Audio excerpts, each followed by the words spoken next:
यस कार्यक्रमका सभाध्यक्ष लखतीर्थ संरक्षण समितिका संयोजक एवं लखतीर्थ पुनर्निर्माण समितिका पनि संयोजक अध्यक्ष सुवर्ण दाइ अनि पूर्व माननीय लक्ष्मीदास माननीयज्यू वडा अध्यक्षज्यू वडा सदस्यहरू र मञ्चमा आसीन विशिष्ट अतिथिहरू र यहाँ उपस्थित भएका सम्पूर्ण आदरणीय दाजुभाइ दिदीबहिनीलाई हार्दिक अभिवादन व्यक्त गर्न चाहन्छु।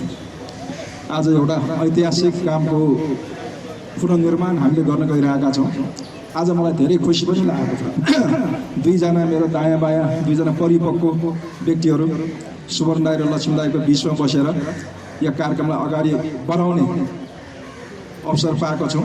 दुईजना परिपक्व अभिभावकको छत्रछायामा अगाडि बढ्ने सम्पदालाई पुनर्निर्माण गर्ने र संरक्षण गर्ने अभियानको नेतृत्व गर्ने काठमाडौँ महानगरपालिका र स्थानीय जनताले अवसर पनि पाएको छ। यसकारण हामी गर्वान्वित पनि छौँ। अर्को अर्थमा उहाँहरू दुवैजना मेरो राजनीतिक रूपमा उहाँहरूको पछि लागेर आज म यो स्थितिमा आएको छु। उहाँहरू दुवैजना परिपक्व राजनीतिक रूपमा पनि सामाजिक रूपमा पनि हरेक गतिविधिमा कुनै आफ्नो छविमा दाग नलगाइकन यस समाजमा अहिले पनि निरन्तर रूपमा क्रियाशील छ। उहाँहरूले उमेरले हेऱ्यो भने परिपक्व छ, हिँड्नलाई गाह्रो छ, तैपनि आज सम्पूर्ण पुनर्निर्माण र विभिन्न सामाजिक काममा उहाँहरू क्रियाशील छन्। उहाँहरूबाट प्रेरणा लिएर हामी पनि निरन्तर रूपमा यस्तै बाटोमा लाग्ने प्रयास गर्छौँ भन्ने पनि हामी अठोट गर्न चाहन्छौँ। र आज विभिन्न समस्याका बावजुद, विभिन्न अवरोधका बावजुद, विभिन्न समयमा गर्न खोज्दै पनि विभिन्न अडचनका कारण यो अलिकति अलमल भइरहेको थियो। आज स्थानीयवासीहरूको व्यापक प्रयास अनि काठमाडौँ महानगरपालिका 15 वडाको सहयोगबाट यो पुनर्निर्माणको कामलाई अगाडि बढाउने प्रयास सुरु भएको छ।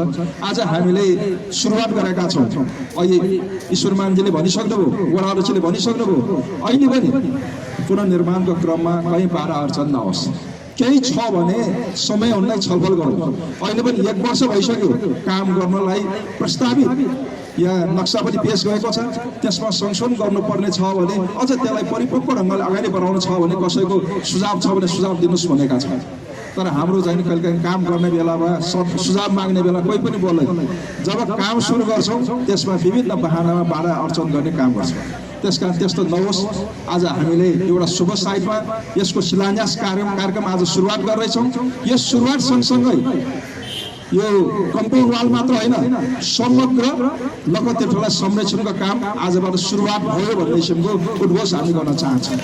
लामो समयसम्म यहाँका स्थानीय बासिन्दाहरूले त्यसको लागि प्रतीक्षा गर्नुभयो।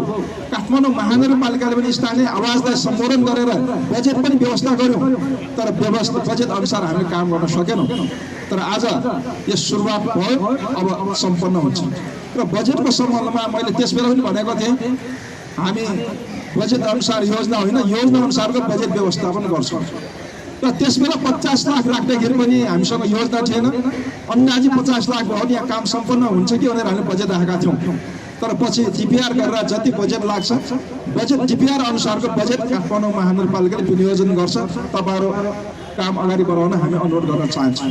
त्यसको लागि तपाईँले बजेटको कुनै समस्या भोग्न पर्दैन। यो ऐतिहासिक ठाउँ 60 लखतीर्थ नेपाल सम्बन्धका पूर्वोत्तर सङ्गठन शाखाको सँग पनि इतिहास जोडेको ठाउँ र धेरैको विभिन्न सुख दुःखको बेलामा यहाँ आउनुपर्ने तीर्थ पनि हो। यस्तो ठाउँको संरक्षण गर्न पाउँदाखेरि हामी सबै स्थानीय व्यक्ति त उत्साहित हुन स्वाभाविकै हो।